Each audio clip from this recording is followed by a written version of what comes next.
AP MIDC general manager సూర్యకళను ACB అధికారులు arrest చేయడం కలకలం రేపింది. వివిధ ప్రాంతాల్లో సోదాలు నిర్వహించి సూర్యకళకు చెందిన భారీగా అక్రమాస్తులు సీజ్ చేశారు.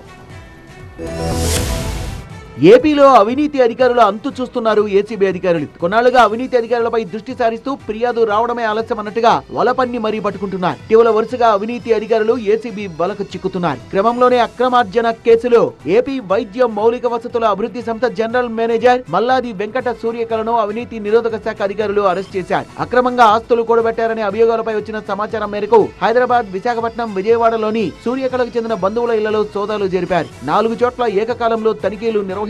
ఇంకా ఈ సోదాలు కొనసాగుతున్నాయి. ఇప్పటి వరకు ఇళ్ల స్థలాలు, వ్యవసాయ భూములకు సంబంధించి 27 డాక్యుమెంట్లు గుర్తించారు. వివిధ బ్యాంకుల్లో 2 కోట్ల రూపాయల వరకు ఫిక్స్డ్ డిపాజిట్లు కనుగొన్నారు. సూర్యకళ నివాసంలో 9 లక్షల రూపాయల నగదు, బంగారం, వెండి ఆభరణాలు, 2 కార్లు గుర్తించారు. వీటి విలువ 6 కోట్ల రూపాయల వరకు ఉంటుందని అంచనా వేశారు. సూర్యకళను అరెస్ట్ చేసినట్టుగా ఏసీబీ అధికారులు ప్రకటించారు. పై కేసు నమోదు చేసి దర్యాప్తు చేస్తున్నామని, మరికొన్ని చోట్ల సోదాలు నిర్వహించే అవకాశం ఉందని, అక్రమాస్తుల లెక్కలు తేల్చాల్సి ఉందని చెప్పారు.